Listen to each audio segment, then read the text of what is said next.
はい、こんにちは。柴崎です。お元気ですか？おかげさまで柴崎も今日も元気に絵を描いてますよ。はい、今回のテーマはこちらです。見れるかな？手で動かした方がいいかな。これです。ねえ。ペンテルのアクリルガッシュです。Amazon で買いました。ね。お値段はね、1127円。安いですね。すごい。うん。何色やったっけ？12色だ。ね。12色入って、このサイズ。さて、アクリルガッシュってのはどういうもんだろう？ご存知ない方も多いと思うんですね。柴崎はアクリルガッシュは知ってますけども、ペンテルさんのは使ったことないですね。ペンテルさんすごいですね。いろいろなものを出してるんだな。さあ、楽しみですけども。そうだな。ちょっとこの、ねえ、パッケージね。なんと言うかな。ペンテルさんの、クレヨンはね、昔ながらのパッケージですよね。それ、あれはとても良かったんですけどね、柴崎は好みでしたけど。なんか垢抜けないっていうかね、ちょっと今っぽくないっていうかね、デザインが古いね。みんな同系色でね、なんかどうなんだろうなって思ってしまうんだけど、ここに絵があるんだよね。多分こんな風に絵が描けるよっていうことなのかもわかんないんだけど、絵のこの良し悪しは僕は言わない。言いたいけど言わない。でも、これがね、これもなんだか意味不明だよね。こんな絵が描けるすごいな。じゃあ買おうって思うかな。もうちょっとだったらもっとアピールした方がいいし、しかもこれもね、ちょっと同系色、同色素っていうか、目立たない存在だし、なんかパッケージがもう、ちょっとペンテルさんは、これは直した方がいいような気がするんだけどね。柴崎は企画だったら直しちゃいます。話がなくなっちゃったな。パッケージから文句言っちゃいけないね。でもやっぱり中身ですね。お値段が安いからね。中身はどのくらい力があるか、早速ね、やってみようと思います。それじゃあ、またね、書き終わったらお会いしましょう。はい、それでは書いてみましょうね。アクリルガッシュ、12色ですね。詳しくいろいろと説明書きが入ってますね。そうか。こうなってんだな。はい。それでは開けてみますよ。はい、白が2本入ってるんですね。そして、その白の色を加えての12色です。いいですね。赤も変化があるし。で、黒ですね、最後に。はい。なかなかチューブもね、すっきりしたデザインでおしゃれですね。楽しみです。では、ジェストを塗った下地に、今から鉛筆で形描きますね。今日は白いお花の生物です。生物画ですね。はい。花はとても単純な形をしています。それが器に入って、この辺りにちょっとね、果物かなんかを描きここかな。で、ここに布。そんな感じです。さあ、どうなるかな。では、早速色を出してみましょう。まず背景から塗っていきますね。これの紫あたりからね、グリーンとアンバー、ホワイトと。ちょっと水が汚れてました。ごめんなさい。やり直し。はい。改めて綺麗な水で、こうですね。背景なのでね、今日はグリーンっぽいね、落ち着いた色でスタートします。こうですね。でも、少しずつ色を変えていきましょう。ですね。今回使っているのはアクリルガッシュですね。ですから、当然アクリルなので、乾きがとても早いですね。だけども、同時にガッシュでもあるので、顔料の量が多いから、とても色がしっかり出ます。さあ、一応塗りましたよ。ただ乾きが早いですからね。そこら辺が、ちょっと戸惑うかもわかりません。では、白い花ですね。まず日陰の面から塗っていきましょう。やっぱり少しグレーっぽい色ですね。紫色のグレーっぽい色だったり、グリーンのようなグレーっぽい色だったり、そんな色を軽く置いて、で、その色をね、また背景に塗ると。そして、この花瓶の日陰の面、こうですね。で、中間、そして明るい面。ずっとこうすると、もう、色に迷いがないですね。グリーンのような色で統一していくんだということが今回の目標ですので、とてもそういう意味では描きやすいというふうになります。さあ、大きな花の日向と日陰を明るい色、暗い色、暖かい色、少し冷たい色で今描き分けてました。そしてその花がくっきりと見えてくるように、この葉っぱの部分にはグリーンに黒を混ぜて今塗っています。こうですね。この辺につぼみ描こうかな。はい。ね。まずはこうして、大きなね、色や明度のパターンで表現するということが大事なんですね。ですから同じ考えで、ここの布はもうブルーというふうに割り切って塗っています。どうでしょうか。では、その色にアンバーを加えて、ホワイトをたっぷり入れてですね、これで床を塗ります。こうですね。当然アクリルガッシュですから、乾くと少し暗くなるので、それをちょっと頭の隅に置きながら描くといいでしょうね。はい。これもちょっと布を入れたりして、後ろのこの辺にもね、少し生物らしいものを何か描きたいと思います。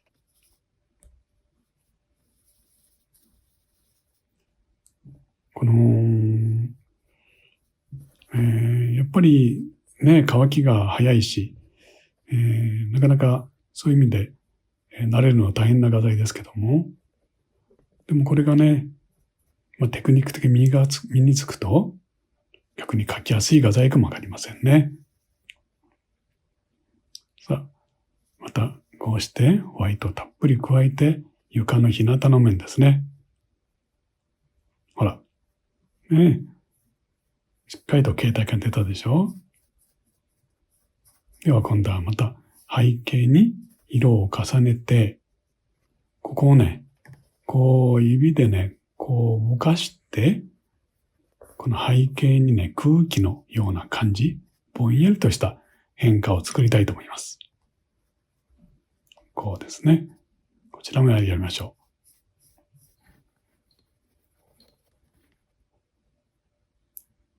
さあ、ではこの花瓶の後ろにぐるりと回り込んだ青い布です。それをちょっと花瓶の半円のところに加えてみようかな。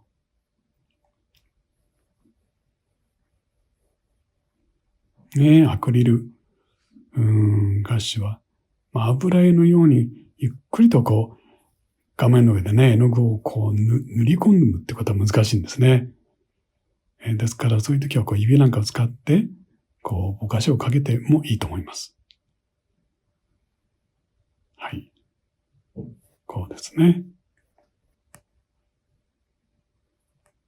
さあ、どうでしょうか？では、ここでね、花の真ん中に赤を置いていきます。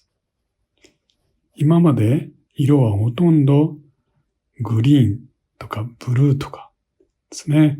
そんな色ばかりだったので、それの反対色の赤が入ると、急に絵の表情は変わったでしょ？こうですね。ほら。ねえ。やっぱりこの色の持つ力ですね。同系色にしたり、反対色にしたりという色の計画は、やっぱりあなたがどんな絵にしたいかっていうイメージに基づいて必要な知識ですね。ここに何か果物描きたいんだけど、何にしようかな。今ちょっとね、描きながら考えてますけども。みかんのようなものにしようかな。そうですね。ちょっとつまんないから、ちょっと潰しますね。潰して違うものにしましょう。もうちょっと大きい方がいいね。はい。じゃあそこは後で考えるとして、またお花の方に仕事を移します。少し紫の色とか、白い花といっても透き通っていますので、そのような雰囲気を作るのに、やっぱりこのような多様な色を少しずつ入れてあげるといいんですね。そしてその色をまたこの花瓶にも入れてる。これがこの絵の色としての調和として大事なことです。こうですね。さあ、黄色がね、少し入りますよ、日向の方に。これでパッとなんか輝き始めたでしょ？そうです。それからね、ここですね。ホワイトの純色を筆につけてきて、この光が当たった花びらをね、こうやって書き起こしていきます。こうです。ねえ。これはね、油絵なんかで描く最も基本的なオーソドックスなテクニックですね。光をホワイトの純色でわっと書き起こしてみるという方法ですね。でもこれというのも、下に塗った最初に塗り重ねてきたいろいろな色を全部隠さないようにですね。どの程度残すかを見ながら、ホワイトの純色を強い日向の花びらの部分だけ重ねます。さあ、だんだん花びらの表情と、それから花の立体感が見えてきたでしょ？ねえ。こちらの方もやっていきましょうね。もう少し立体的にしていきましょう。で今回この花びらがね、白い花が光を受けてね、輝いて見えるというようにしてみたいんですね。さあ、どうですか？花にも表情出てきたでしょ？ね、平筆の角を使って描いてますよ。さあ、どうかしら。ね。いいかな。ね、花がぐっと盛り上がって見えてきたかと思います。そしたら葉っぱがね、グリーンが透けて見えるような感じとかね、そういう色も少し入れます。だから白い花からといって白ばっかりではダメなんですね。さあ、それでは同じような考えで、この花瓶ね、やっぱり日陰の方をもう少しシンプルにしましょうね。ちょっと柴崎もいじりすぎました。そして葉っぱちょっとね、今度は明るいグリーンを足して立体的にしますよ。で、その葉っぱが透けて見える色。こうですね。この辺りもつぼみですね。そして葉っぱ。花だけでなくてね、脇役になる葉っぱも、やっぱり表情豊かに描いてみたいと思います。こんな雰囲気ですね。さあ、どうだろうか。ねえ。それに合わせてね、花びらがこう透明感を持って見えるような色も時々加えます。つまり、後ろの背景の色が透けて見えるっていうわけですね。またホワイトの純色塗ってますよ。はい。さあ、それではこっちね。だいたい定まりましたので、今からね、色を塗り重ねて、葉っぱに負けないように少し立体的に小指でぼかしたりしながら表現していきます。赤色ですね。今回この赤色がとっても絵を華やかにするんですね。はい。さあ塗り重ねてきました。どうでしょうか。ねえ。こうですね。やっぱりこの光っていうものがね、パッと見える感じです。では、このグリーンの、ごめんなさい、ブルーの布にも、今から光をね、当てていきますよ。こうですね。こう、やっぱり、ちょっとね、怖いかもわからないんですけども、でも思い切って明るい光をね、こう演出してあげると、絵がとってもね、ドラマチックに、こう、さえざえと見えてきますね。こちらもね、こんな風に反射の色を入れたりしてますよ。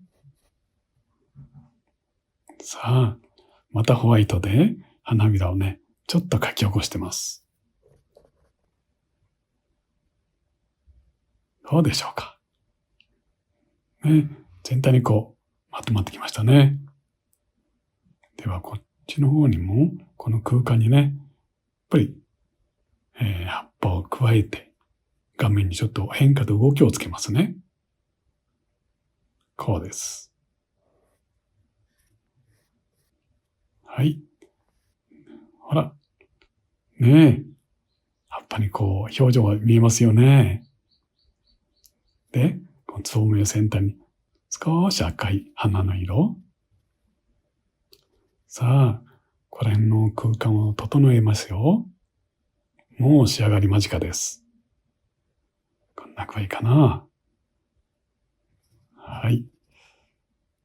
ね、後ろの生物を軽く暗示させて、これを強調して、そして、ハイライトを少しずつ加えて、ここですね。はい。ここもハイライト加えましたよ。さあ、出来上がりです。はい。書き上がりました。さあ、どうだったかな。まあ、アクリルガッシュはね、本当にガッシュとアクリル絵の具の、まあ、ミックスっていうか、当然いいとこ取りですよね。うん。そういう点で僕好きです。まあ、アクリルはね、ちょっと半透明だから、そういう色をね、こう、何回も重ねて、美しい調子もできるんですけど、まあ、これは一気書きですね。ええ。それで何よりもね、こうやっぱり白の色の力がね、どのくらい強いか試してみたんですけど、もうご覧のようにね、白がとっても綺麗に出ます。ええ。白がしっかり出るってことは、それと混ぜた他の色もちゃんと安定した色ができるっていうことですよね。うん。だから、こんなね、渋い中間色とかなんかもね、こう作れて、まあそういう点で、とてもいい画材だと思いました。ただやっぱり、ね、ガッシュのところでお話ししたことありますけど、ぼかし塗りがなかなかね、苦手なんですよね。私はさっき、こう手でこうやってね、この中で混ぜたりしてましたよ。はい。画材としてはね、もう白がとても力が強いのでよかった。ただ本格的に描きたい方は、ね、ガッシュ、白の量がちょっと足らないので、もう一本買った方がいいですね。きっと。うん。はい。さあ、という意味で、今回は、ペンテルさんのアクリルガッシュで、試してみました。はい。ところで、柴崎はチャンネルメンバーシップをやってます。もしご興味ありましたら、メンバーになるというね、ボタンをちょっとクリックして中を覗いてみてください。さあ、というわけで、今回は、もう一回、ペンテルさんのアクリルガッシュですね。はい。これを使って描きました。次回もまた違う画材、違う作品であなたとお会いしたいと思います。それまでどうぞお元気にね。はい。それではまた。